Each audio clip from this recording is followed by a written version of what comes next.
Well, last night we talked in group about how food has taken on an attribution that it's not designed to take on. We looked at what happened to Adam and Eve in the garden, how God gave them every plant that they needed that produced food. And we also read in Genesis 3 that Eve looked at the seed growing, plant growing trees, and she said it was suitable and it was good, it was pleasing to the eye. And even God pronounced things good when He made them. But now suddenly we see a turn, because now Eve is looking at food in another way.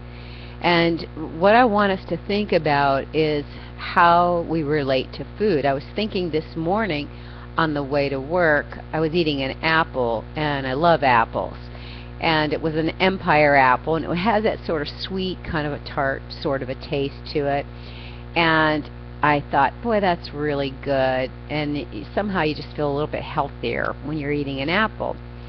But then I thought, okay, we describe other ways of thinking about food. I was thinking about, of all things, comparing it to the Cheesecake Factory. And if I wanted to describe what I felt about cheesecake, it would be more like this. Oh, that is so good. Oh, I love it, and I can't wait to have another piece of it. Now, interestingly enough, do you notice I didn't talk about an apple that way, but I did talk about cheesecake that way.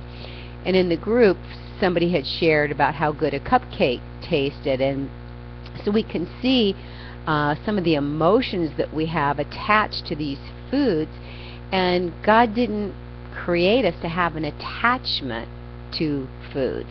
He created us to have right use of food. So one of the things we agreed on, that is in the fall, misappropriation of food was included in the curse. We began to eat for other reasons. And what's the one reason for us to eat? It's about nutrition.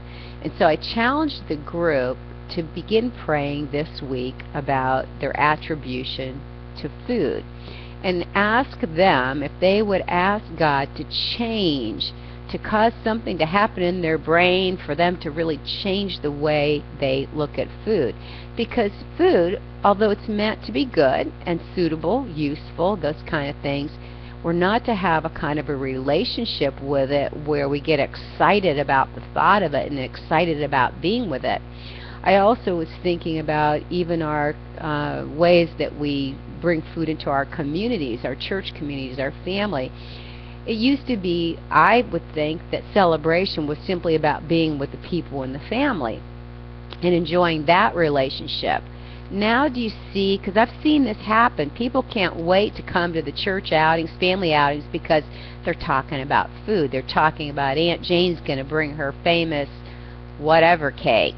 And so now people are excited about all the food that's going to be there. What happened? Where's the shift? When did we shift away from relationships with people? Do you see how subtle that is? And so I want to spend my last stretch of my life, I really am endeavoring to ask God to help me to have food have its proper perspective. It is solely, simply about nutrition. What I take in has to feed my body, and as we said in group last night, it's a sin, if you will, because to overeat or to have wrong use of food is an idol, and it's attachment to something else.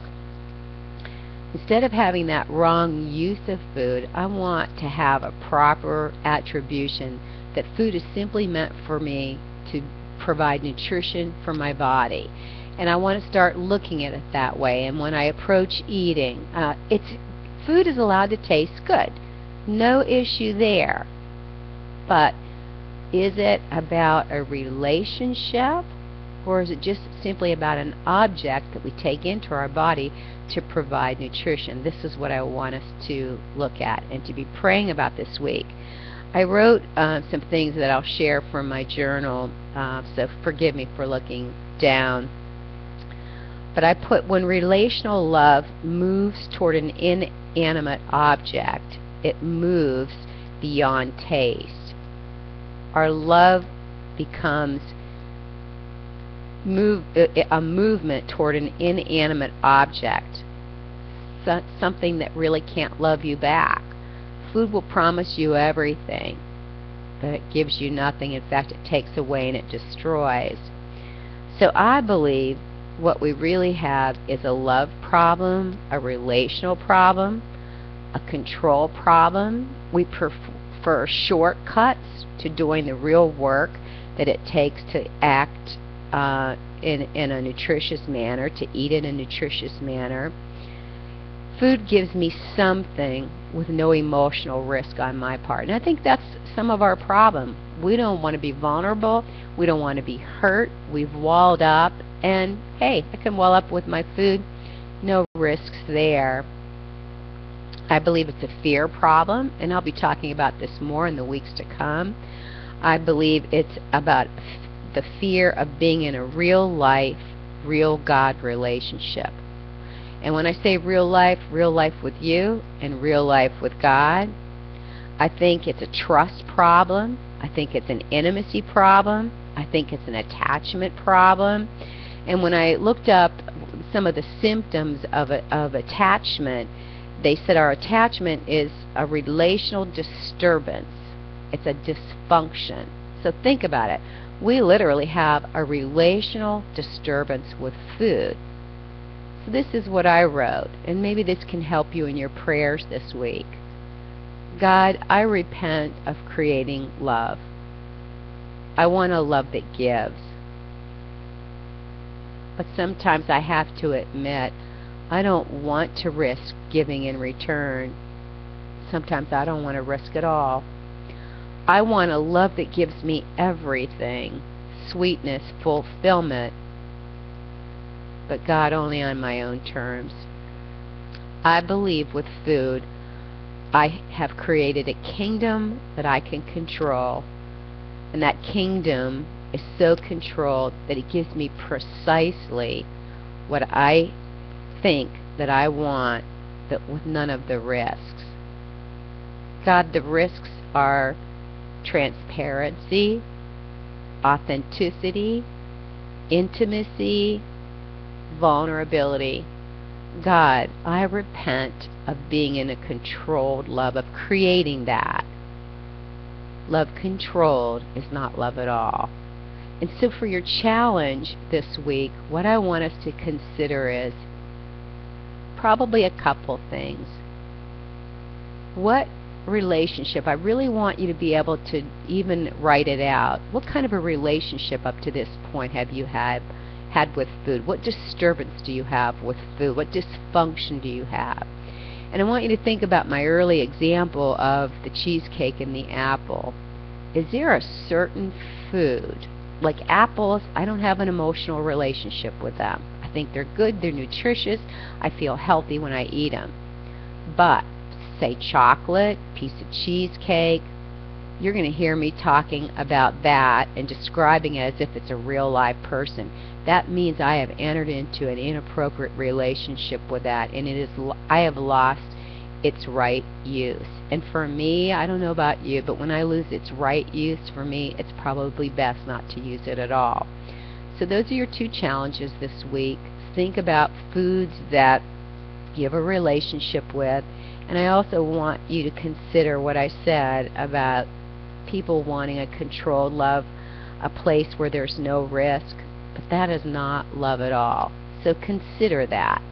And I'm excited about what you're in Renew You. I'm so thankful for your bravery. I see you exercising. Some of us, it's very difficult. We haven't perhaps exercised in years. And you just come, you keep showing up, you do what you can do, and I'm proud of you. I just love to see that. And so as we proceed on this journey, next week we're going to go into our second quarter, which is called seduction. We've looked at induction. You've been inducted into this program. What's required of you. You've firmed up your exercise plans. You've firmed up your nutrition plan. We've looked a little bit at our emotions. We looked a little bit at spirituality, how we do our thoughts. In the next 3 weeks, we're going to look at how food seduces us, because we want to be able to be aware of how we have attached to food and how seductive and how deceptive it is. And we certainly learn from In the Garden that Satan is about deceiving us, and anytime we get into a struggle with food, it's that same struggle that Eve had. She looked at that tree and thought it was going to give her something that she didn't already have. We have everything. We have God, we have God's love, we have each other. Let's learn this week to love people, to love things that are real, to give our hearts to things that are real, to risk, to be transparent, authentic, vulnerable. Until next week, I want you to imagine you renewed.